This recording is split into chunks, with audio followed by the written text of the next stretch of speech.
Okay. Go for it. Hello, everyone.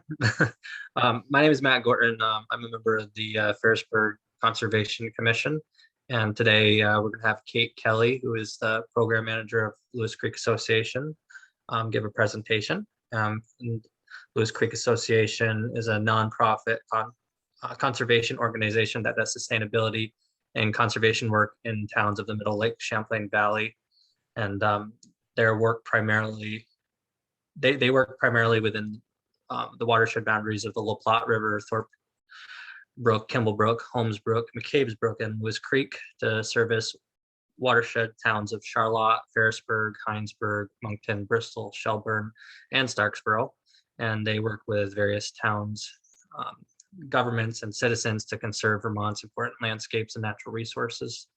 They also rely on active citizens and volunteers to collect data, make informed decisions, and implement positive change. And Kate is also a herpetologist and works for the Vermont Reptile and Amphibian Atlas, which is also a great organization. And she is also the chair of the Ferrisburgh Conservation Commission. And she's gonna talk about water quality in Ferrisburgh and in the broader Lake Champlain Basin. Great. Well, thank you, Matt. And thanks to the Ferrisburgh Conservation Commission for having me tonight, and look forward to chatting with you all a little bit about water quality, both in Ferrisburgh and just sort of in general in the Lake Champlain Basin, and why we really care about it, and how we can all work together really to help improve water quality, and both in our lakes and in our river systems. So as Matt mentioned, I'm the program manager for Lewis Creek Association and our South Chittenden River Watch volunteer water quality monitoring program.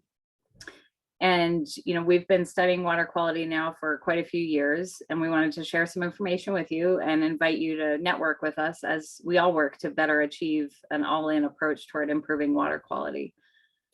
So I'm going to try to share my screen now. And I think when this happens, I'm going to lose sight of all of you guys. So if something weird happens and you suddenly can't see me or hear me or whatever, please feel free to come off mute and interrupt and tell me what's going on, because all I'm going to be seeing is my screen.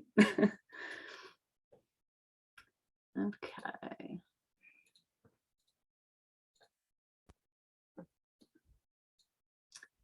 Okie dokie.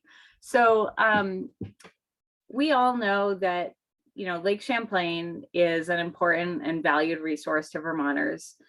The 2017 Clean Water Report by the Vermont State Treasurer says that $300 million is raised in tax revenues and fee revenues from tourism each year. This number, tourism, is really only a portion, or about 1/5 of what we bring in revenue because of our clean lake and natural resources. A polluted Lake Champlain is costly to all taxpayers.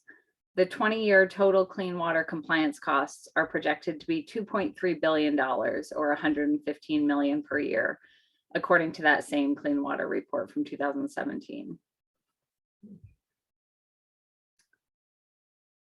So Lake Champlain is really in trouble. Whoops, sorry, I'm trying to make this thing go away on the top that I'm seeing, and I don't know how to make it go away. So I guess you guys are all going to see that too. So we really have to work at every level, from our property owners to our municipalities and to the state level, to restore the health and functioning of our watershed. We're going to need everybody to pitch in, because what we do on all of our properties and in our towns throughout the watershed will determine our rate of success in restoring the health and beauty of Lake Champlain. Your help is really essential.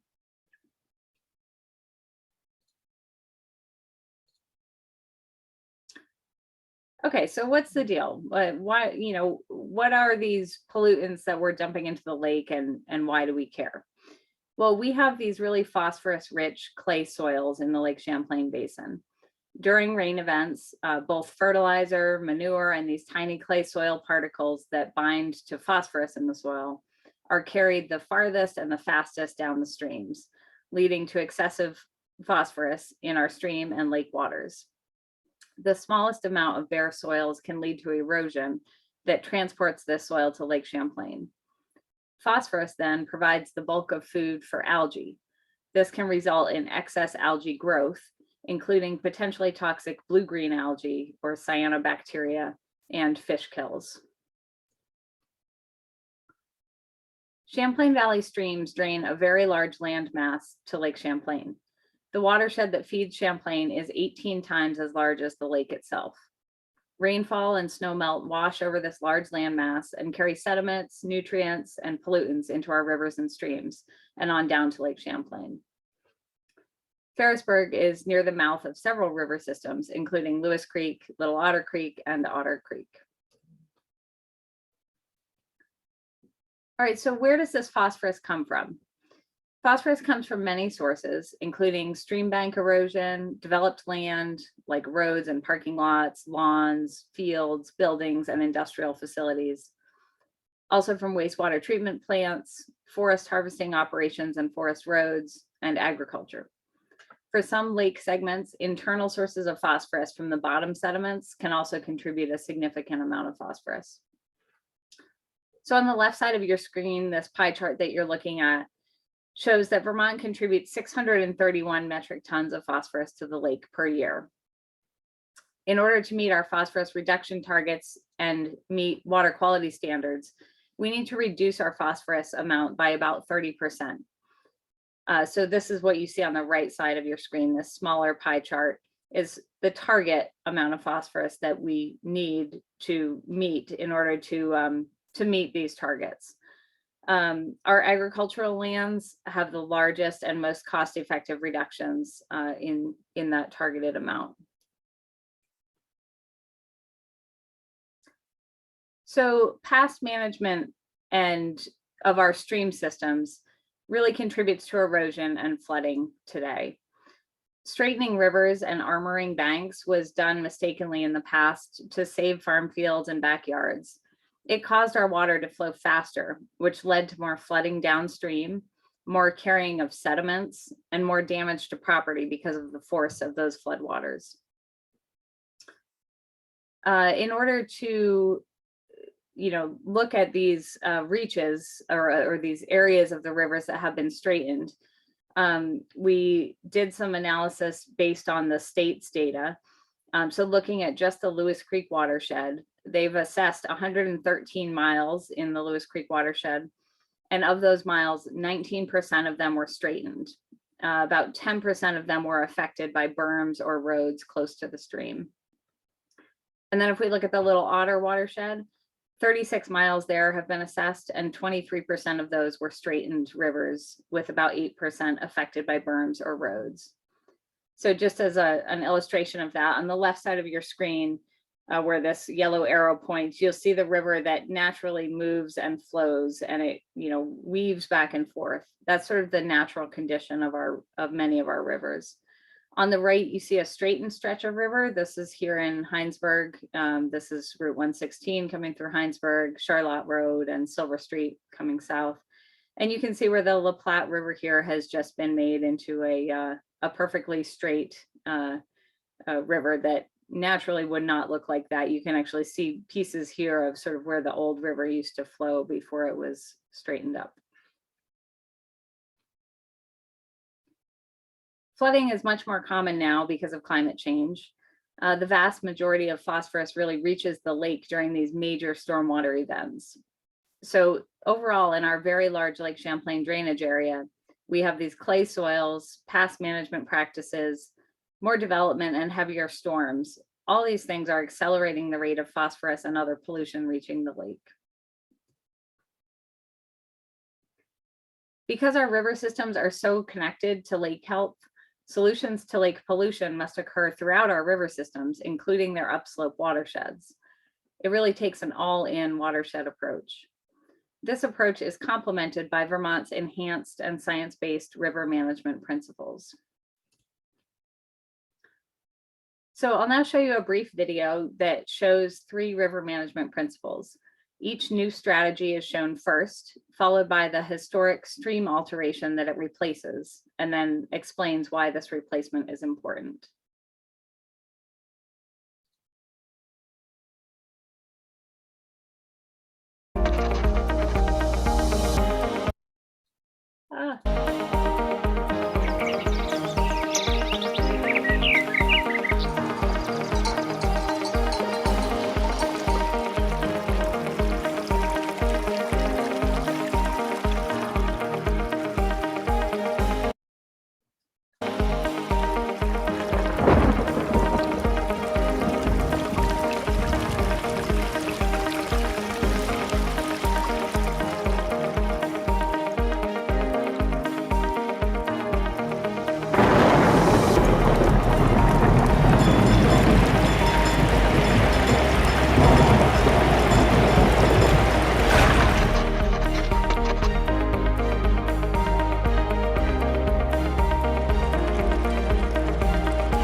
Okay, so I'll now just do a quick review of those 3 river management principles. First, we must allow our natural floodplains to work by slowing down the flows of the river and attenuating sediments. When this happens, those phosphorus-rich clay soils can settle out onto the floodplain lands, and that delivers nutrients to floodplain plants that enrich habitat instead of carrying them down to the lake. Fully functioning river corridors and floodplains allow more stream flow water to stay local, to soak into the ground and recharge the local groundwater supply. Stream water and sediment flows slow down when streams meander naturally. By increasing meanders and the stream length over the slope of its watershed, these flows are less erosive, and both habitat and water quality increase naturally. Removing gravel from the stream bed causes downcutting. It adds to stream speed and force, and therefore erosion and sediment loading to the lake. The overall message of this video is that what we do in one place in a watershed may have an unintended effect on the stream. So we have to consider the functioning of the whole watershed or catchment area to be effective. This is what they mean by taking a watershed approach. Okay, so we'll talk for just a second about what's being done here in Vermont. The state of Vermont has put new regulations into place, including the 3-acre permit, the municipal roads general permit, and required agricultural practices. Towns and property owners must meet these requirements, often at great expense. LCA and other watershed groups and land trusts work to promote voluntary measures, often going above and beyond those regulations to take into account climate change. For example, the Vermont Land Trust conserved the river corridor on the Clifford and Briggs farms in the Starksboro Valley.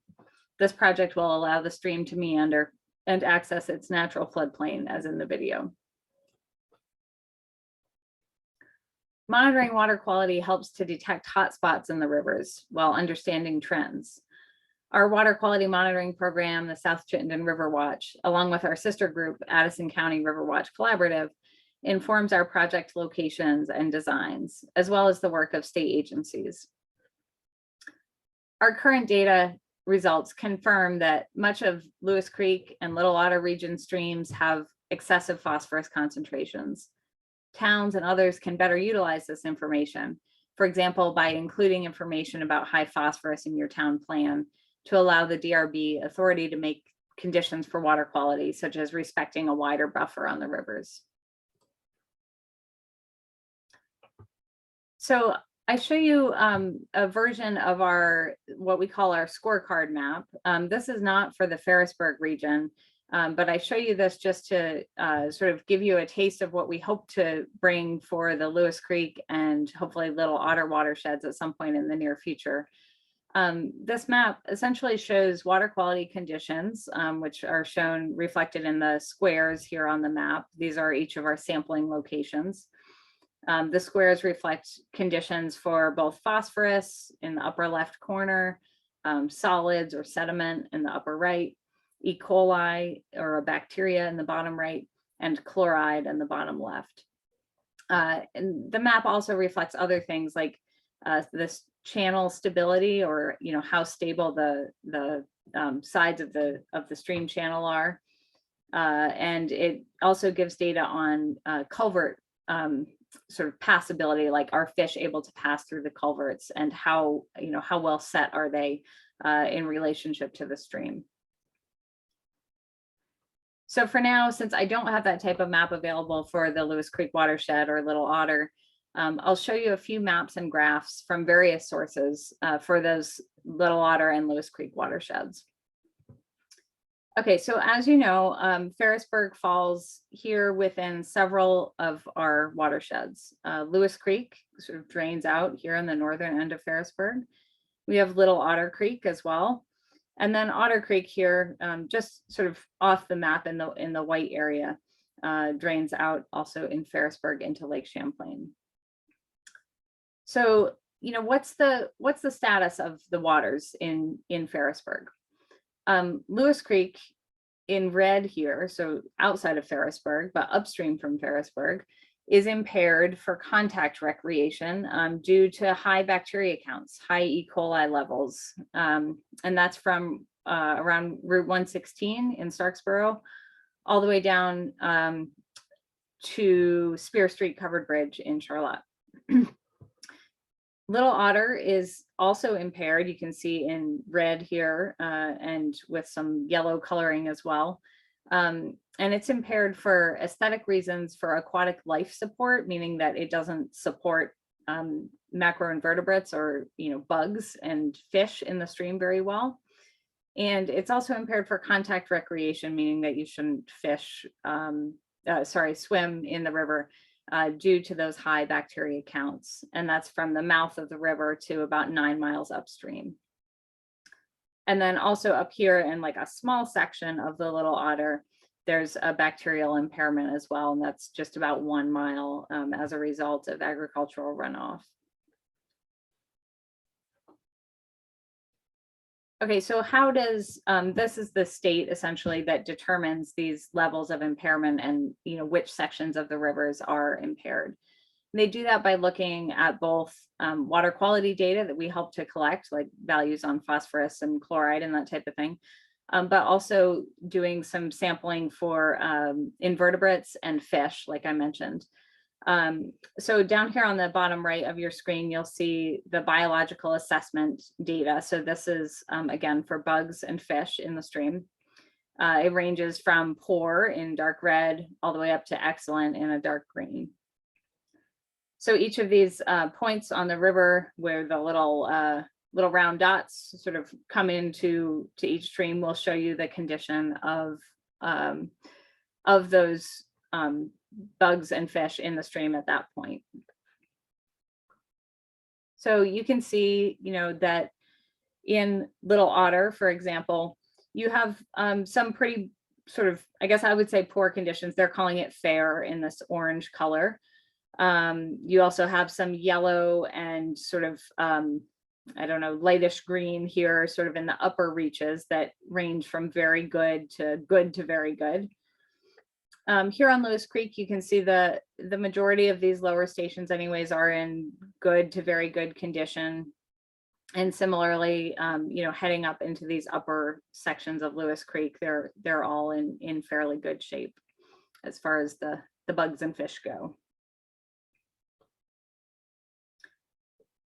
Okay, so now how about the actual water quality data? So as I mentioned, we collect data on several things, not just phosphorus, but also sometimes on bacteria, sometimes on sediments or chloride levels, which comes from road salts, and sometimes also on nitrogen levels, which is another nutrient that can feed algal growth and cause problems in our waterways. So we really use these data to help determine where we might need to make fixes to water quality conditions, and they really guide our work. So this data that you're looking at here is for Lewis Creek. This is from Addison County River Watch from their website. And you can see which stations here exceed the state guidelines. The red line here is the threshold of 44 micrograms per liter for phosphorus. And you can see that several of the stations are higher than that threshold.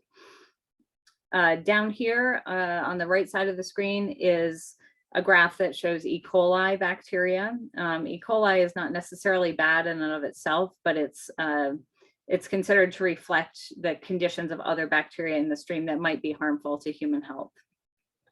And you can see that again, like there are several stations that exceed that 235 organisms per 100 milliliters of water on the Lewis Creek.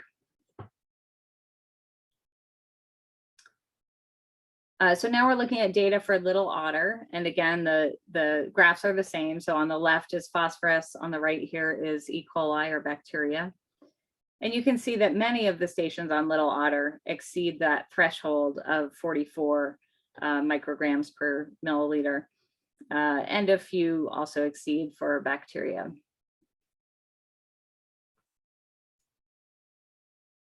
Okay, so I don't want to go into a lot of detail here because really I am focused on water quality, but I did want to point out that Ferrisburgh has some really interesting natural habitats as well, and high priority forests and waterways that are definitely worth protections. This is from the BioFinder map from the state. You can go online and play around with this mapping system, BioFinder or ANR Atlas. And what you're looking at here, this is town of Ferrisburgh. That's that's outlined in black. You're looking at the Lake Champlain here in the dark blue. That is a little bit confusing where the edge of the lake is. The dark purple here is what they're calling interior forest blocks that are highest priority for protection, and the highest priority surface water and riparian areas, which are in blue. So you can see this sort of, especially here in this western section of Ferrisburgh, you guys have a large amount of what are like highest priority in the state for protections. And if I zoomed out a little bit, you would see that this is actually quite unique in the Champlain Valley. If you were to go up into Charlotte, they have some of this, but not as much as Ferrisburgh does. Ferrisburgh also has some really unique natural communities that's, assemblages of plants and animals in this sort of reddish brown color. These are highest priority natural communities for protection. Wetlands, which sort of got hidden on the map. They're kind of underneath a lot of these natural communities. And also rare and uncommon species, which are the purple and pink sort of dots and shapes that you see around the map. And then just one more source of data for you. This is from the Nature Conservancy's Water Quality Blueprint map. This map identifies the best places to invest in nature to help clean up Lake Champlain. So it takes into account a variety of things, including intact wetlands, restored floodplains, protected upland forests, and vegetated buffers along waterways. They give each area a score that takes into account a variety of things. They call this the Composite Water Quality Impact and Conservation Value Score. A score of 1 is green and 10 is red. So 10 being sort of the best. This would be like the highest, like best area to protect or to invest in protecting in order to help clean up Lake Champlain. And again, you'll notice here in Ferrisburgh that you guys have a lot of this dark red, like the highest value, as well as orange and yellow, which are, stepping down progressively from the dark red values. So those areas are really crucial to cleaning up and to helping protect Lake Champlain.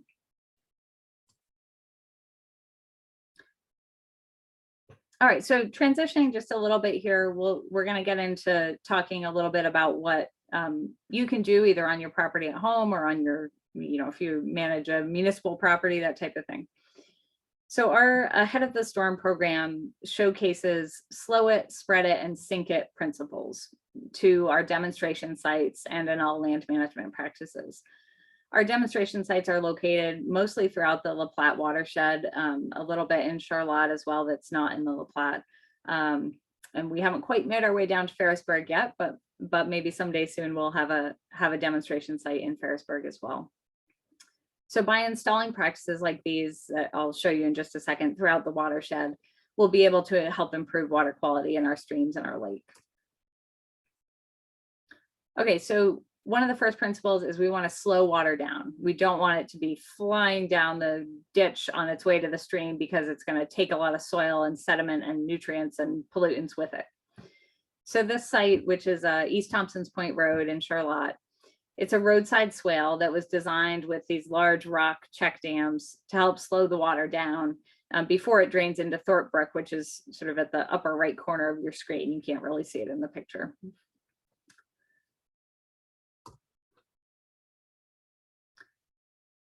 This site is at the Heinsberg Town Garage.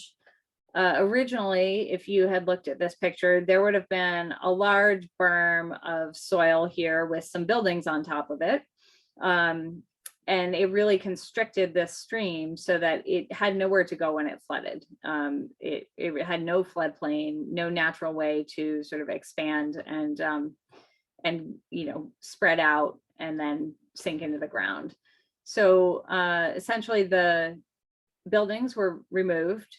New town garage was built back here. And then we did some excavation to remove the additional like soil and berm area that was right next to the brook. We planted trees and a variety of seed mixtures. And we also did some additions here in the brook. So these rocks that you see, the large rocks in the stream, were not here naturally.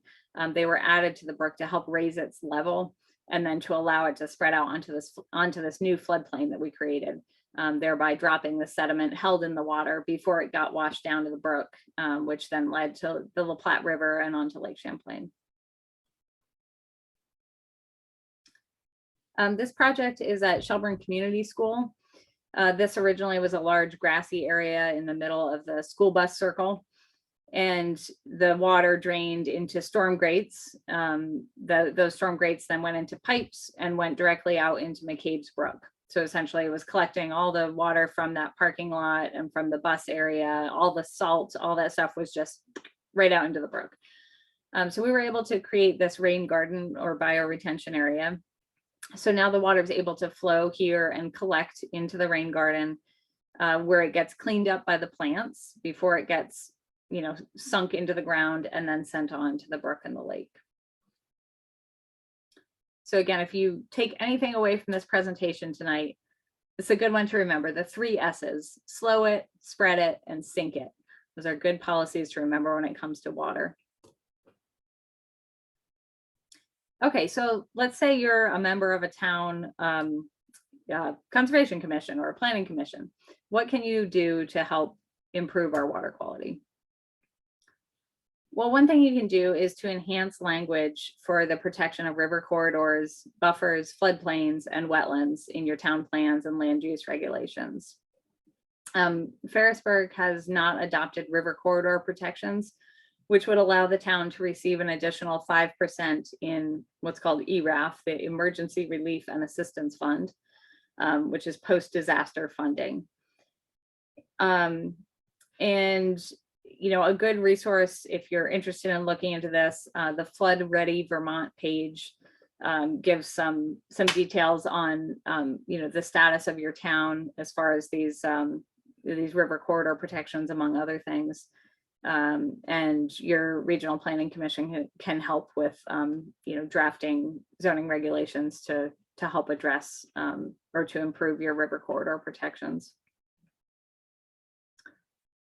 I go back a step actually too, because the other thing that you can include here is to go above and beyond the existing state regulations. For example, designing projects for climate change and for the increased amount of rainfall that we know we're now getting can be important.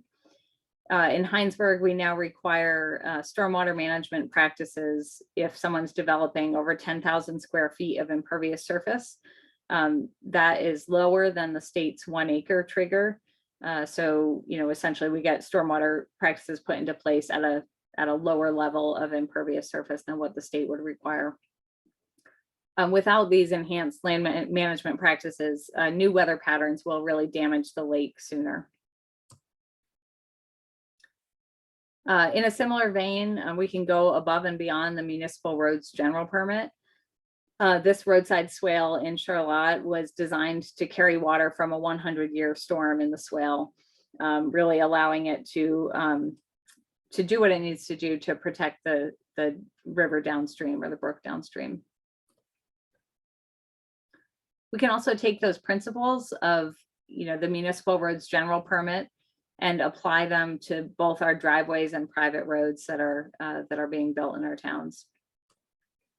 So as I mentioned, that municipal roads general permit only applies to our public roads, but we have a lot of private roads and driveways in our town. Ferrisburgh has about 18% of the roads that are private. So applying those design principles and even enhancing them to prepare for larger storms makes a lot of sense. Things that you can do under this, under those principles include crowning the road to prevent gully erosion, putting in grass-lined ditches on the sides, including water bars or broad-based dips on steeper roads, and of course installing those rock check dams that you saw, or rock lining on the steeper road ditches to really slow the flow of the water. You can be informed by the documented water quality conditions in your streams. Our annual reports are usually available on our website, and also there are links to the Addison County River Watch results there as well. You could start a conservation fund to protect natural areas of high public value. The Charlotte Conservation Fund helped conserve this East Charlotte Lewis Creek property with additional funding from the Charlotte Land Trust and LCA. We can mitigate impacts from historic building and farming too close to stream corridors and wetland areas, and from historic stream alterations that now increase flows, allowing excessive phosphorus loading to the lake. And then of course, what can we do on our own properties? If you're a homeowner and you have, a little bit of erosion down your driveway, what can you do to take these steps to improve water quality? Well, again, applying those same ahead of the storm principles of the 3 S's, slow, spread, and sink, can really help. You can manage to prevent sediment and pollution from reaching our waterways. So try to keep soil on your own property. This might mean that you need to redirect your downspouts so the water sheets over your lawn instead of making a gully, or use a rain barrel to collect rainfall so you can use it for watering. You should fix gullies when they have just begun. You can grade your driveway and use water bars or broad-based dips. Again, trying not to allow the soil or the driveway material to leave your property. And allow water to soak into the soil. This is a rain garden that was installed at a private home in Charlotte. It allows water from the roadside ditch, which sort of comes from the right side of your screen here and flows to the left. It used to flood all the way across their driveway and right up to their garage and front door, essentially. And now this nice little rain garden bioretention area allows that water to be collected here and to soak into the soil instead of flooding across the property. You can minimize the amount of lawn, cut your grass no shorter than 3 inches. These things all slow the flow of water because the taller grass and plants have deeper root systems and they can catch more water. And then of course, keeping trees and shrubs along streams and swales or ditches help minimize pollutants and sediments that reach the stream. And then here are just, a few other tips, things that you can do to help improve water quality.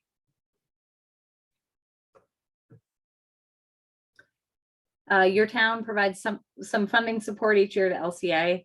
And we have a devoted group of volunteers who help collect water quality samples, help with projects, and advise on our board. Please consider joining us. So investing now in our preventive measures and fixing our past mistakes will cost us less in the end. Please feel free to reach out to me with any questions or to get involved. You can sign up for our e-newsletter on our website. And I'll just mention the funding for this presentation tonight was provided by Vermont DEC's Tactical Basin Planning funding. So what we do on our properties and in our towns will determine our success in restoring both the health and beauty of Lake Champlain and our community health. So with that, I will conclude. I'm going to stop sharing my screen now so I can see you all again.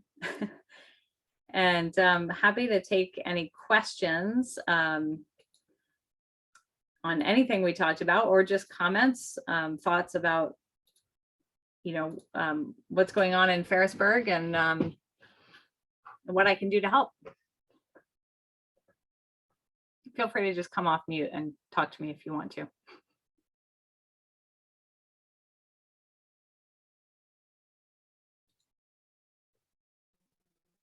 Okay, wow, crickets. Hopefully I didn't put everyone to sleep. I will be I was recording this, and I'll plan to get that up on our website, and I'll forward it to Matt as well, so he can spread the word around however he chooses.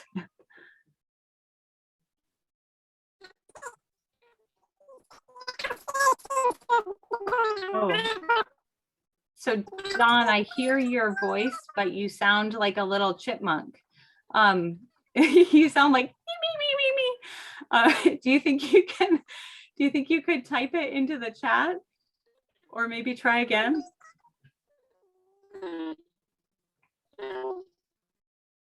Oh, you maybe sound a little better.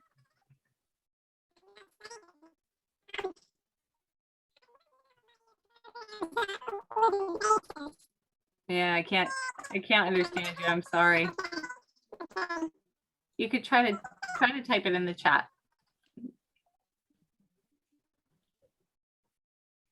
That is a very strange problem to have. You never know what's going on with Zoom.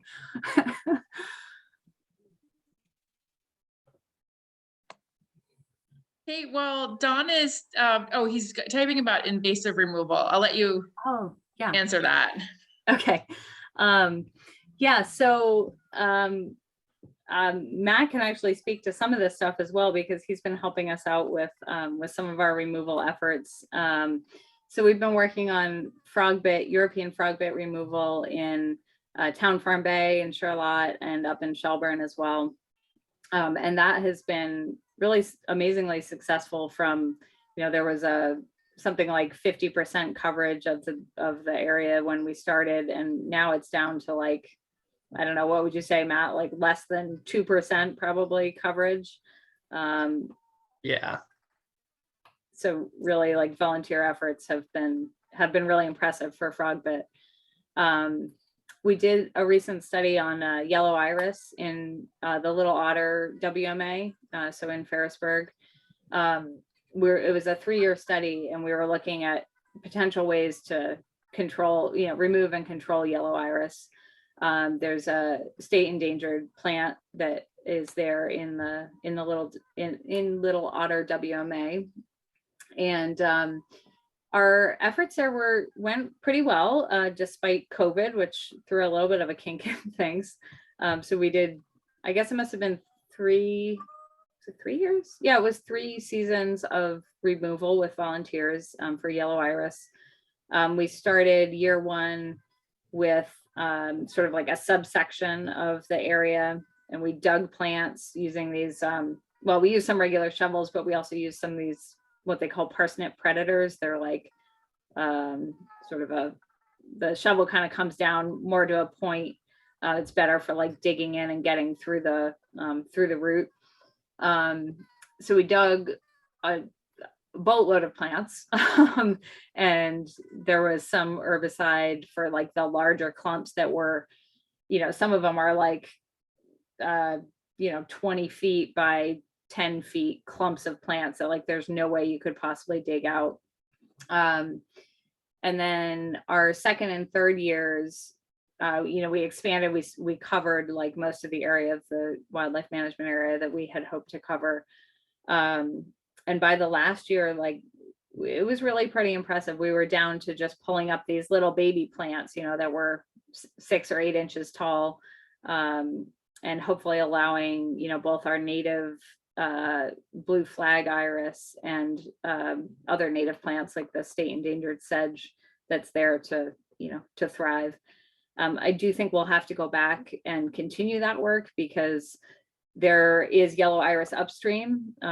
We did a survey from the falls in Ferrisburgh all the way down, to the mouth, and there is yellow iris, almost all the way up to the falls. So the seed source is still there, and so there's still going to be these little yellow iris seeds that are floating down and probably getting deposited there on the floodplain every year. So I suspect that will be an annual event to get some folks out there and try to pull the little plants.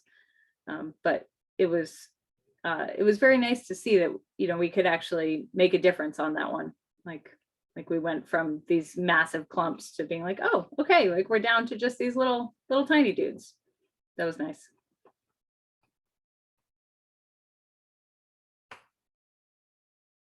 You're welcome, Don. Sorry, I couldn't hear your voice.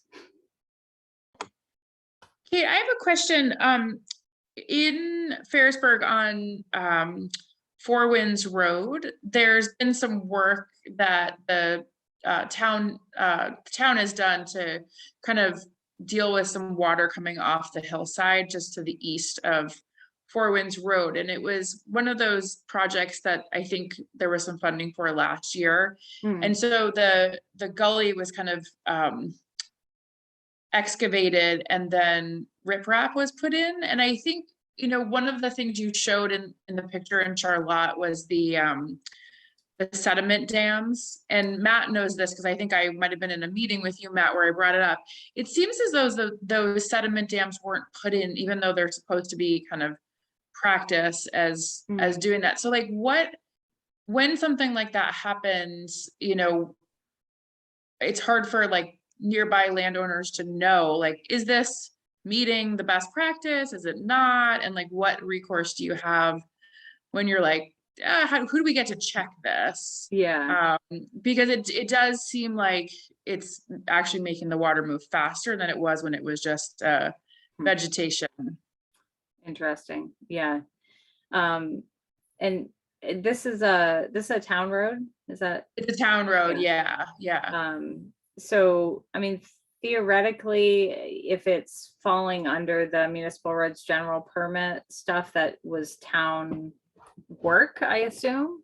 Like if it's hydrologically connected to a stream, all the towns have to, make improvements on those to meet the standards on those sections of roads that are hydrologically connected.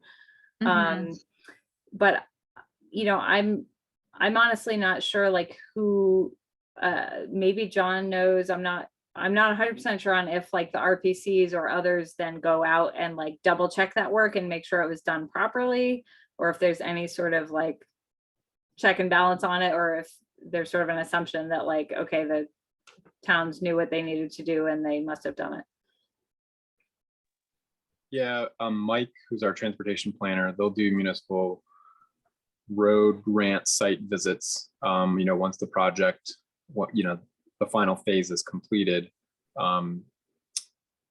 There's not much teeth that the RPC necessarily has though to enforce, right? I mean, other than being like a tattletale, which generally planning commission doesn't behave as. So it's more just a check to make sure that the overall work plan got completed, and then act as support for the town if there's follow-up questions or other needs or future funding that they'll need. So it's not really, we don't really have necessarily an enforcement role in that process.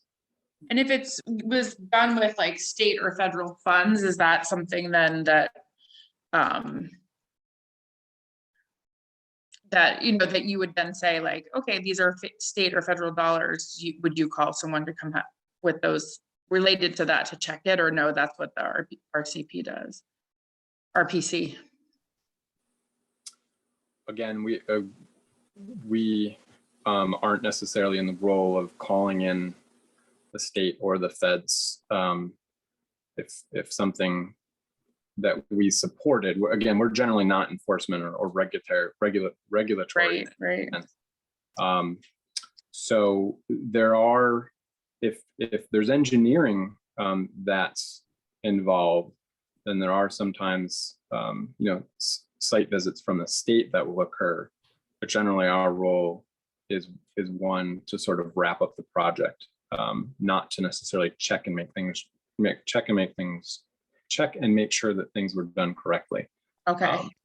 So and each grant, the funding source varies a little. So some have more greater restrictions than others. But like the municipal road grants that Mike, oversees, and there's a ton of money that flows through that to the towns. Generally, it's left up to road foreman, road crew to implement the best practices. And Kate, I'm not sure if you mentioned it. I didn't hear it, but there's a there's a training that the state puts on, and I just saw an email that it's coming up, and it's Rivers and Roads. Is that the name of the training? Yeah. Yeah, and so that's a program that the state generally tries to encourage folks that might be doing this sort of work to attend that, and usually pretty well attended by road foremen and road crews. So yeah, that's, again, we serve more as resources than checking up on you. Okay, great, thanks. Yeah, sorry, I don't have much to add to that. No, that's good, thank you.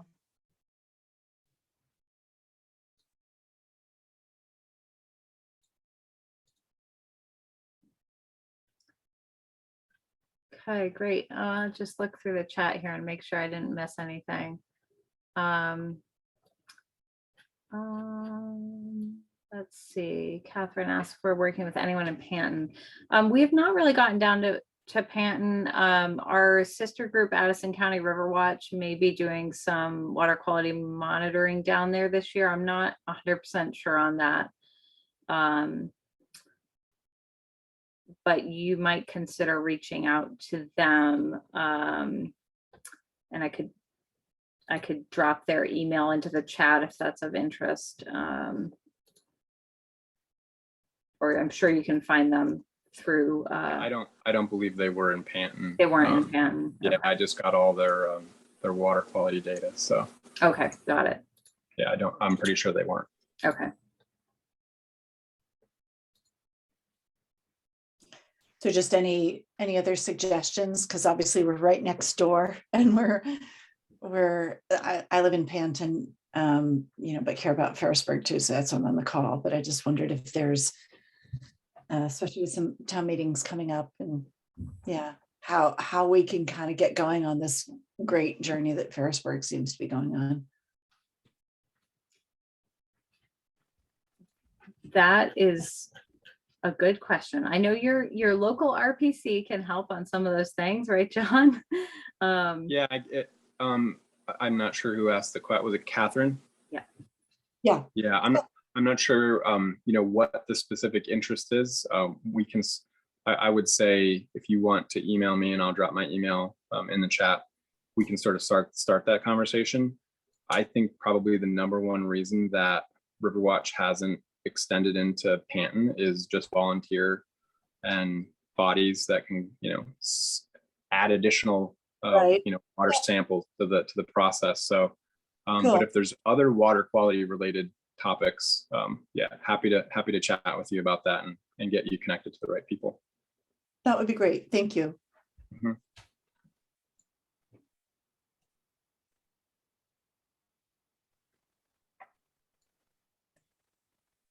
All right, well, any other questions or comments tonight? Happy to communicate with others too. I'll drop my email in the chat if anyone has questions after the fact. Feel free to shoot me an email or give me a call. And like I mentioned, I'll get this recording put up on our website so you can check it out and share it around. Thanks, Kate. I really appreciate you coming out and or staying in and giving Yeah. a presentation and on this really important topic. Good. Well, hopefully soon it will be coming out. Maybe we'll actually see each other in person. All right. Well, take care, everyone. Thanks for coming tonight, and nice to chat with you all. Thank you. Thank you. Bye, everyone.